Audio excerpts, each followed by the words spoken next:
எத்திர நாரியஸ்து பூஜ்யந்தே ரமந்தே தத்ர தேவதா.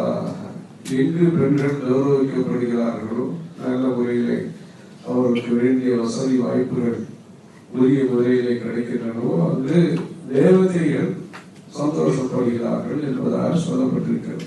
ரமந்தே தத்ர தேவதா. அது ஆன்மீக ரீதியிலே பல்வேறு நிகழ்ச்சிகள் நடக்கின்றன. சுவாசனை பூஜை, கன்னிகா பூஜை, அதெல்லாம் ஆன்மீக நிகழ்ச்சி.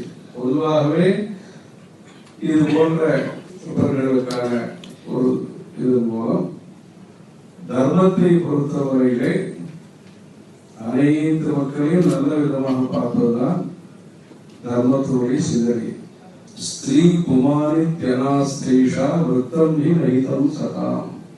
ஸ்திரீ என்பதோ புருஷர்கள் என்பதோ நல்லவர்களை பொறுத்தவரையிலே அவரவர்கள் அவர்களுடைய உரிய முறையிலே அவரவர்கள் வாழ வேண்டும், வளர வேண்டும் என்பதுதான் தர்மத்தினுடைய நிலை. அது மாத்திரமல்ல, +2 பரீட்சைகள்லாம் வரும்பொழுது அவர்கள் தான் நிறைய மார்க் வாங்கிறதாக ஒரு பேப்பர்லாம் நிறைய வருது. எல்லாரும் உழைக்கிறார்கள், எல்லாரும் படிக்கிறார்கள்.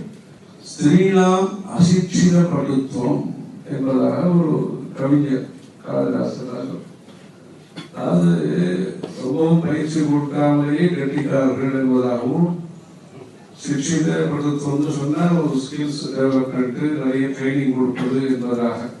அசிட்சித படுத்துவம், பட்டு என்றால் கட்டிக்கார். அசிட்சித படுத்துவம் சொன்னா ரொம்பவும் முயற்சி இல்லாமல் அனாயாசம், அதாவது ரொம்பவும் பெருமுயற்சி இல்லாமலேயே நிறைய விஷயங்களை கற்றுக்கொள்ளக்கூடியவர்கள் என்பதாகவும் சிறப்புகள் பெருமைகள் எல்லோருக்கும் அந்தந்த இடத்துல இருக்கத்தான் செய்கின்றன. ஹர ஹர நம பார்வதி பதையே. ஹர ஹர மகா